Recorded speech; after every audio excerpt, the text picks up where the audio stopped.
केलं छत्रपती शिवाजी महाराजांनी, पण सगळ्या वैभवाचा त्यांनी त्याग केला आणि भारत देश गुलामगिरीतून मुक्त केला. वैभव गोळा केलं अहिल्यादेवी होळकरांनी. घरातील 26 माणसं मरण पावली. सासरा मेला मल्हारराव होळकर, होळचे होते फलटण तालुक्यातले. कर्तबगार होते मल्हारराव होळकर. त्यांची पत्नी गौतमाबाई, दोघांचा विवाह साक्रीला राहिले. मल्हारराव होळकरांना एक मुलगा, त्याचं नाव आहे खंडेराव, पण कर्म धर्म सोयीने लढाईमध्ये मरण पावले. त्यांचा विवाह अहिल्यादेवींचा आणि खंडेरावांचा विवाह झाला. 8व्या वर्षी अहिल्यादेवींचं लग्न झालं. चौंडी गाव त्यांचं. आणि काय अहिल्यादेवींच्या वडिलाचं नाव काय आठवते का, माहितीये का? अहिल्यादेवींच्या वडिलांचं नाव, आडनाव सांगतो, शिंदे. वडिलाचं नाव आठवते का? आता मला सांगण्यामुळे आठवण आहे. लहान छोटी मुलगी होती. खंडेरावाबरोबर विवाह झाला, पण खऱ्या अर्थाने संकट निर्माण यायला लागली. सासरा मेला, सासू मेली, नवरा मेला, मुलगा मेला, सगळी घरातली माणसं मरण पावली, पण कधी खचल्या नाहीत आयुष्यात. माहेश्वरी संस्थान त्यांनी तयार केलं. नर्मदा नदीच्या काठाला आहे माहेश्वरी संस्थान. कोणत्या राज्यात आहे? कोण गेलतं का माहेश्वरीला? मध्य प्रदेश मध्ये आहे. अहिल्यादेवी होळकरांनी कधीही पायात चप्पल घातली नाही. का? ही माझी पृथ्वी माता आहे, तुडवाय नको. तुडवली नाही कधी. दुसरी गोष्ट, रोज देवाला नैवेद्य दाखवल्याशिवाय त्यांनी जेवण केलं नाही. दुसरी गोष्ट, त्यांच्या डोक्यावरचा कधीही पदर खाली पडला नाही. माता भगिनीने जर अहिल्यादेवीचा आदर्श घेतला ना, जीवन सुखी होईल. आता नका सावरू घरी गेल्यावर बघा. ज्यांचा आहे डोक्यावर पदर, ज्या करतात पतीचा आदर, त्यांना म्हणावं इंडियन मदर. आपल्या पतीचा पण घरामध्ये पत्नीने आदर केला पाहिजे. आदर केला पाहिजे, पत्नीने आदर केला पाहिजे. पती घरी आले, कामावून थकून आले, तर पत्नीनं आलं की लगेच हसतमुख यायचं आणि पाण्याचा तांब्या भरून द्यायचं. आमदार, खासदार, कीर्तनकार आणि चुली पुढं गबगार. विठ्ठल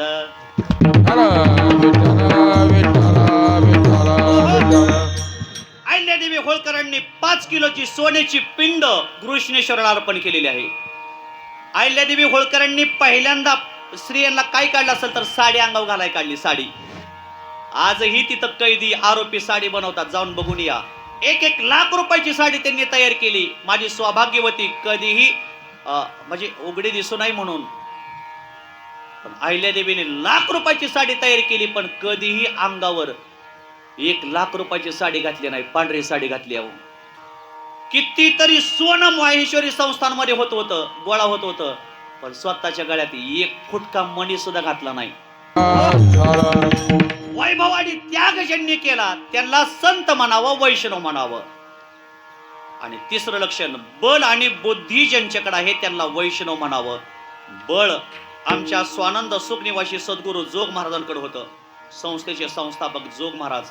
120 किलो वजन, 6.5 फूट उंची जोग महाराजांची. कसलेलं शरीर जोग महाराजांचं होतं. पुण्यामध्ये व्यायाम करायचे होते. व्यायाम करत असताना सहज आळंदीला आले आणि येता येता टांग्यामध्ये बसून आले आणि समोर 2 रेड्यांची टक्कर लागलेली दिसली जोग महाराजांना. जोग महाराजांनी सहज एका माणसाला विचारलं, समोर काय आहे हो? गर्दी आहे समोर. त्याच वेळेस एका माणसाने विचारलं, जोग महाराज तिथं 2 रेड्यांची टक्कर लागली. कलेक्टरनं कॉन्स्टेबलला सांगितले, रेड्यांना गोळ्या घालून मारून टाका. जोग महाराजांनी सांगितलं, प्राण्यांची हत्या करू नका, मी त्या रेड्यांची टक्कर सोडवतो. जोग महाराज गेले आणि त्या रेड्यांची टक्कर जोग महाराजांनी सोडवली. बलही होतं आणि त्यांच्याकडे बुद्धीही होती. ज्ञानोबरायांनी गाथा, ज्ञानेश्वरी, भागवत याचं निरूपण भंडारा भामचंद्र गोहराडेश्वर डोंगरावर बसून केलेलं आहे. म्हणून जोग महाराज हे सगळ्यात मोठे वैष्णव आहेत. ज्ञानही त्यांच्याकडे होतं आणि नम्रताही होते. म्हणून आपल्याकडे ज्ञान किती असू द्या, पण त्याच्याबरोबर नम्रता पाहिजे. तुमच्याकडे पैसा भरपूर आहे, पण त्याच्याबरोबर तुमच्याकडे नम्रता पाहिजे. पैसा आज आहे, उद्या नाही. धन आज आहे, उद्या नाही. कारण की जशी झाडाची सावली बदलत राहते, तशी पैसाही कोणाकडेही सतत बदलत राहत असतो. म्हणून एक विनंती करायची, कितीही पैसा येऊ द्या, पण खऱ्या अर्थाने बाबांनो, माणुसकी आपल्या जीवनामध्ये सोडू नका. विठ्ठल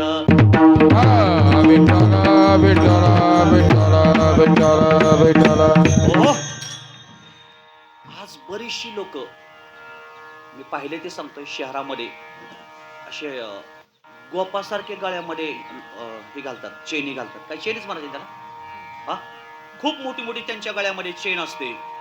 पण त्यांच्या गळ्यामध्ये सोन्याची चेन असते, पण त्यांच्यावर चोरांची सारखी नजर असते. बघा, चोरांची सारखी नजर असते. पण एक विनंती करायची, एक वाक्य ध्यानात ठेवा. तुमच्या गळ्यामध्ये जर सोन्याचं लॉकेट असेल, चेन असेल, गोप असेल, तर तुमच्यावर सारखी चोरांची नजर आहे. पण जर तुमच्या गळ्यामध्ये जर पांडुरंगाची तुळशीची माळ असेल, तर तुमच्यावर 100% कायमस्वरूपी पांडुरंगाची नजर राहिल्याशिवाय राहणार नाही. म्हणून आपल्यावर चोराची नजर राहावी का पांडुरंगाची राहावी? पाहुणे मंडळी बोला की. मग पांडुरंगाची नजर आपल्यावर राहावं असं वाटत असल्यासाठी, याच्यासाठी मग आपल्या गळ्यामध्ये सोन्याचं गोप घालावा का मग तुळशीची माळ घालावी? सुळपावना बोला की छोटे महाराज. हा, गळ्यामध्ये तुळशीची माळ घालावी. आज एकादशी आहे बर का. आणि तारीख किती आहे आज? दाजी बोला की. आजपासून बदला. पुढचं जीवन सुखी जावं असं असेल तर आपण भगवंताचं नामस्मरण करा, गळ्यामध्ये तुळशीची माळ घाला, आळंदी पंढरपूरची वारी करा आणि वैष्णवाची संगती करा. मग वैष्णवाची संगती करायची मान्य आहे महाराज. मग या संगतीमध्ये काय मिळतं? तर सुख मिळतं, सुख मिळतं, समाधान मिळतं. वैष्णवा संगती सुख वाटे जीवा, अनेका मी देवा काही नेने. देवा मला बाकी कुणाचीही संगती नको. वाईटाच्या संगतीत गेलं की तुमचं वाईटच होणार, आणि चांगल्याच्या संगतीत गेलं की तुमचं चांगलं होणार. एक हिरा, हिऱ्याचं महत्व काय? हिरा ठेविता ऐरणी, वाचे मारिता जोगणी, तोची मोल पावे करा, करणीचा होई चोरा. हिरा कितीही घाणाचे घाव त्याच्यावर घाला, हिरा फुटत नाही बर का. पण त्या हिऱ्याला नुसता स्पर्श झाला की हिरा दुबगला जातो, पाणी होतं. कशाचं? देखनाचं. तशी समाजामध्ये बरेचसे डेक नाहीत, त्यांनी चांगले चांगले हिरे संपवलेले आहेत. देखनाच्या संगे हिरा जो भंगला, कुसंगे नाडाला साधू जायचा. एक पाण्याचा थेंब आहे, त्यांनी तापलेल्या लोखंडाची संगती केली, त्याचं नाव सुद्धा शिल्लक राहिलं नाही. तोच पाण्याचा थेंब एका कमळाच्या पानावर पडला, मोत्यासारखा चमकू लागला. तोच पाण्याचा थेंब स्वाती नक्षत्रामध्ये शिंपल्यामध्ये पडला, त्याचं काय झालं? मग आपलं जीवन मोती करायचंय का? किंबहुना तोच पाण्याचा थेंब स्वाती नक्षत्रामध्ये सापाच्या मुखात पडला तर काय होते? हो, विष होतंय. मग मानवी जीवन हे विष करायचंय का मोती करायचंय? आपल्या हातात ठरवायचंय. या देहाने राम व्हायचंय का रावण व्हायचंय? आपण ठरवायचंय. या देहाने दानव व्हायचंय का देव व्हायचंय? या देहाने ठरवायचंय. या देहाने राक्षस व्हायचंय का माणूस व्हायचंय? आपणच ठरवायचंय. म्हणून संगती वैष्णवाची करा, आणि या संगतीमध्ये काय करा? गायन करा, नाचा, आनंदाने उड्या मारा. गायनाचे उड्या पुलिया चलगे, गायनाचे उड्या पुलिया चलगे, गायनाचे उड्या पुलिया चलगे, गायनाचे उड्या पुलिया चलगे, पुलिया चलगे, गायनाचे उड्या पुलिया चलगे, गायनाचे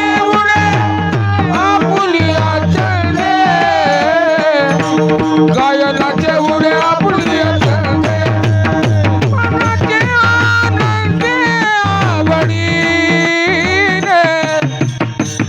मनाचे आनंदे आवडीले, गायनाचे उड्या पुलिया चलगे, गायनाचे उड्या पुलिया चलगे, गायनाचे उड्या पुलिया चलगे, गायनाचे उड्या पुलिया चलगे, उड्या पुलिया चलगे, गायनाचे उड्या पुलिया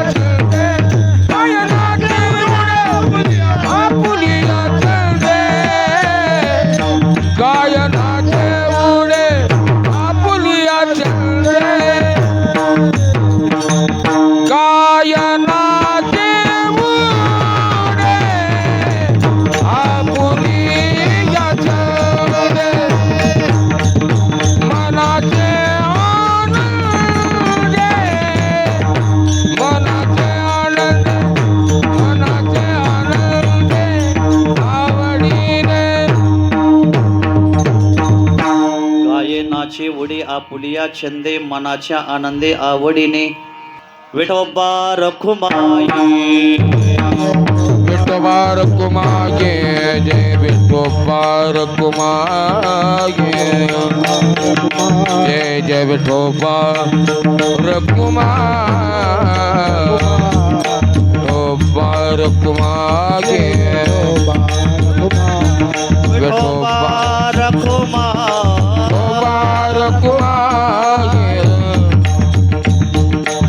विठोबा रखुमाई विठोबा रखुमाई जय जय विठोबा रखुमाई कुंडली कमरधारित श्री ज्ञानदेव पंढरनाथ भगवान माऊली ज्ञानेश्वर महाराज जगद्गुरु तुकाराम महाराज की जय रखुमाई ज्ञानेश्वर भगवान की जय बोला बोला बाळूमामांच्या नावाने. सांबरे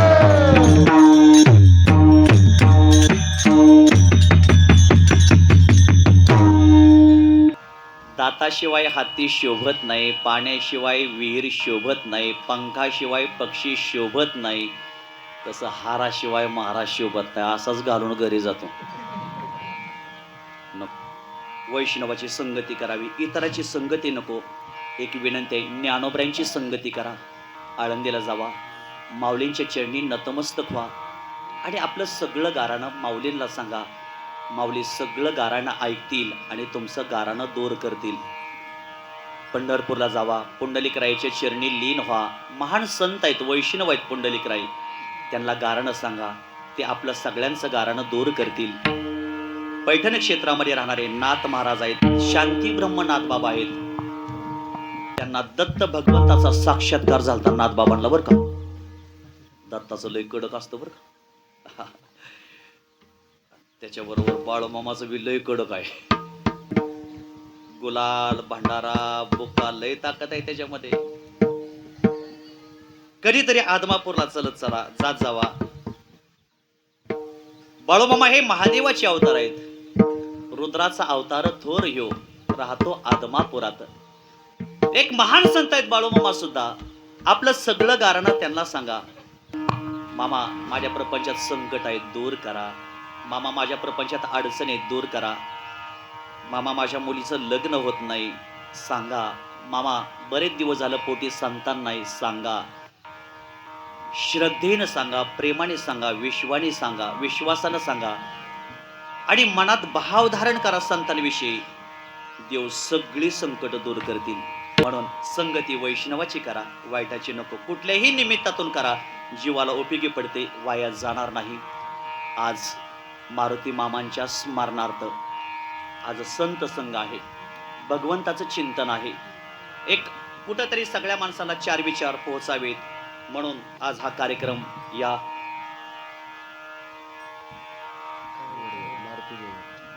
मारुती जयवंत काळे या काळे पाहुण्यांनी हा कार्यक्रम केला.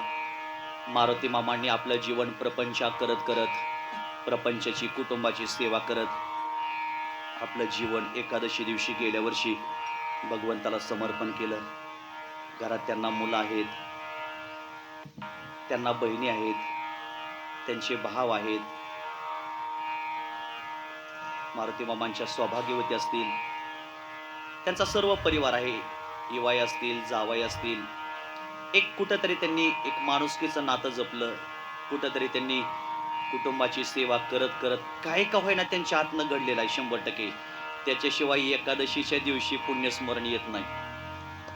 मनमिळाव व्यक्तिमत्व, वयाच्या 60-70 वर्षापर्यंत काय आपलं प्रपंचामध्ये त्यांनी जीवन घालवलं असेल आणि आपलं जीवन गेल्या वर्षी एकादशीला भगवंताला अर्पण केलं. तुम्हाला एक वाक्य सांगतो, मनुष्य किती दिवस जीवन जगला याला महत्व नाही, तो कसा जीवन जगला याला फार महत्व आहे. किती दिवस गळ्यामध्ये तुळशीची माळ घातली याला महत्व नाही, ती कशी घातली याला फार महत्व आहे. तुम्ही आळंदी पंढरपूरची वारी किती दिवस केली याला महत्व नाही, ती कशी केली याला फार महत्व आहे. आज त्यांचा शेवट गोड झाला. जाता जाता एकच सांगेन, घरामध्ये आई आणि वडील हे दोन सगळ्यात मोठे व्यक्तिमत्व आहेत. आईनं हाताचा पाळणा केला, नेत्राची ज्योत केली ना आपल्याला सांभाळलं. आपण लहान असताना दुधाचा काला तिनं केला, आमटीचा काला केला, डिशीमध्ये प्लेटमध्ये, आणि आईनं लेकराला घास भरवली. बघा, आपल्याला ही जुना काळ आठवतोय. आईनं लेकराला घास भरवली, आपण खात नव्हतो तरी आई म्हणायची, खा बर का, खा बर का बाळा, मी तुला चॉकलेट देते, हे देते. आईनं लहानपणी आपल्याला घास भरवले आणि म्हातारपणी तिला उठता येत नाही, बसता येत नाही, चालता येत नाही, त्रास होतो. कधीतरी म्हणली, अरे दादा, अरे मला पेरले झालाय, हात उचलत नाही, एखादा घास भरावतो का? 100% त्यावेळेस एक तरी घास आपण आईला रोज भरवला पाहिजे. लहानपणी आईनं आपल्याला घरामध्ये मुखात घास भरवले, म्हातारपणी आपण त्याला एक तरी घास मुखात भरला पाहिजे बस. आणि त्याच्याबरोबर आपले वडील असतात. वडिलांनी कुटुंबाला आधार दिलेला असतो. आता हे शेड आहे, खांब उभा केलेत, पण या शेडवरचा जर पत्रा काढून टाकला तर काय होईल? सगळं शेड गळेल. तसं वडील घरातून निघून गेल्यानंतर सतत सतत सतत सतत त्यांच्या आठवणीचा पाऊस आपल्या घरामध्ये येत असतो. लहानपणी त्यांनी आपल्याला सांभाळलं, लहानाचं मोठं केलं. एक त्यांच्या कर्तृत्वाची, त्यांच्या एका प्रेमाची कुठंतरी जाणीव म्हणून आज हा घरामध्ये कार्यक्रम केलेला आहे. मला विनंती करायची, बाबांनो, आपल्या आई वडिलाच्या कष्टाची, आई वडिलाच्या उपकाराची जाणीव आपल्या सगळ्याला पाहिजे. ज्यांनी आपल्याला लहानाचं मोठं केलं, ज्यांनी आपल्याला सांभाळलं, ज्यांनी आपल्याला पुढे नेलं, जन्म दिला ज्या माय पित्याने, नको त्यांना देवो दुःख रे, मस्तक ठेवया चरणावरती, इथेच स्वर्ग सुख रे. माय पित्यांना दुखून जीवन होईल अर्थ शून्य रे, माय पित्याच्या सेवेसारख नाही जगती पुण्य रे. राब राबुनी कष्ट उपसले पित्याने कोणासाठी, आधारपणात हे दिन राते जागून तुझ्याच साठे. जे मागितले लाड पुरविले, करू नको अमान्य रे, माय पित्याच्या सेवेसारख नाही जगती पुण्य रे. प्रसाद लहानपणी आपले लाड कोणी पुरवले? हो, वडिलांनी पुरवले. बाबा मला शाळेत जायचंय, शाळा भरली, बाबा मला बॅग घ्या, बाबांनी घेतली. बाबा मला नवीन ड्रेस घ्या, बाबांनी घेतला. बाबा वर्गातल्या सगळ्या मुलांना देवाने शूज, आई वडिलांनी शूज घेऊन दिलेत. मला माहिती आपली गरिबी परिस्थिती आहे, पण बाबा मला एकतरी शूज घ्या ना. वडिलांनी शूज घेऊन घेतले आपल्याला. खरं सांगा, वडील पायामध्ये तुटकी चप्पल घालतात. पूर्वी कातडी चपली असायच्या, अंगठ तुटायचा व तिचा, आणि अंगठा तुटला की आपण त्याला काय मारायचो? खेळा, आणखी रिबीट मारायचो. आज मुलांना काय कमी आहे बाळांनो? तुम्हाला काय सुद्धा कमी नाही. आज कमरेला बेल्ट आहे, मोबाईल फिरायला आहे, शायनिंग माराय, गाडी आहे, सगळं पोरांना मिळतंय, पण आई त्याची किंमत कळत नाही. बाळांनो, एक करा, तुम्हाला मोबाईलला वडील रिचार्जला पैसे देतात 300-400 रुपये, पण त्या वडिलांना 400 रुपये मिळवण्यासाठी दुसऱ्याच्या शेतामध्ये, बागायतदाराच्या शेतामध्ये दिवसभर उन्हात काम करावं लागतं, दिवसभर. बाळांनो, एक करा, आई वडिलांच्या कष्टाची, उपकाराची जाणीव आपल्याला असणं गरजेचं आहे. ओरामंदी माया त्यांच्या काळ्या मेघावानी, दाखवेना कधी कोणा डोळ्यातल पाणी, जेजो जेजो संसाराचा गाडा हाकला, पटामध्ये हसो जरे कनावा कला, गडीवर तो थांब जरा ऐक त्याची धापर, लय अवघड हाय गड्या उमगाया बापर, उमगाया बापर. ज्याला हात नाही त्याला हाताची किंमत विचारा, ज्याला पाय नाही त्याला पायाची किंमत विचारा, ज्याला डोळा नाही त्याला डोळ्याची किंमत विचारा, ज्याला पाहुणं वडील नाहीत ना त्यांना वडिलाची किंमत विचारा. तुम्ही दिवसभर कुठं बी फिरा, काय करायचं ते करा, संध्याकाळी घरी या, गाडी पार्क करा, हातपाय धुवा आणि आईच्या आणि वडिलांच्या जवळ जावा. उठता येत नाही, बसता येत नाही, पॅरलेस झालेला असतो, फक्त म्हणा आई बाबा तुम्ही जेवलाय का हो, एवढंच फक्त म्हणायचं. का त्याच्या फाटक्या सदऱ्याला कशी ठिकळा जोडलेली, उभ्या आयुष्याला त्याने कशी कातर लावलेले, मला कसास होत या कुणी बाबा म्हणताना, उरी हुंद कदटतो या गोष्ट बापाची संगताना.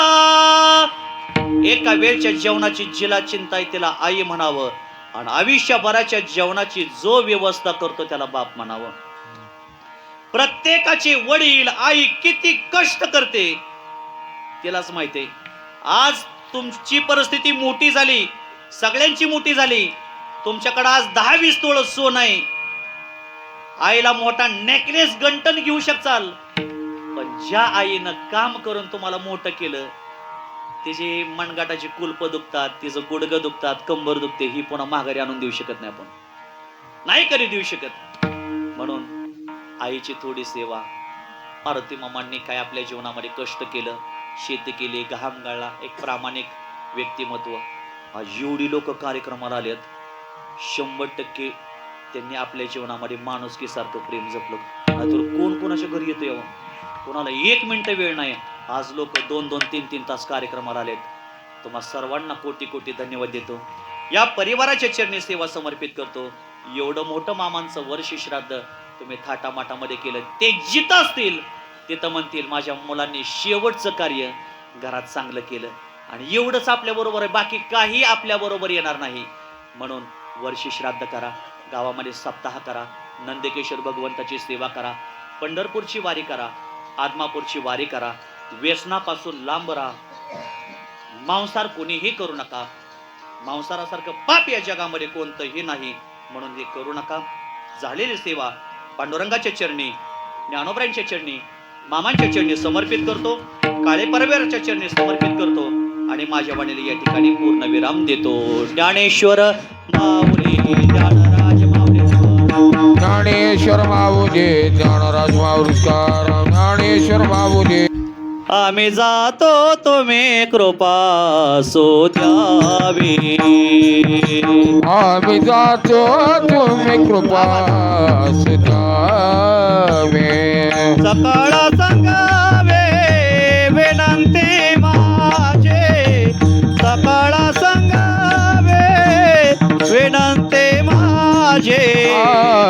वाड वेळ झाला उभा पांडुरंग, घरातल्या परिवार वैकुंठा श्रीरंग बोलावे तो, अंतकाळी भेटो आमासी पावाला, विठू आमासी पावला, पुढे सैत झाला गोप्त तुका, गुढी सहित झाला गुप्त तुका, वेळ झाला उभा पांडुरंग, वैकुंठा श्रीरंग बोलावे तो.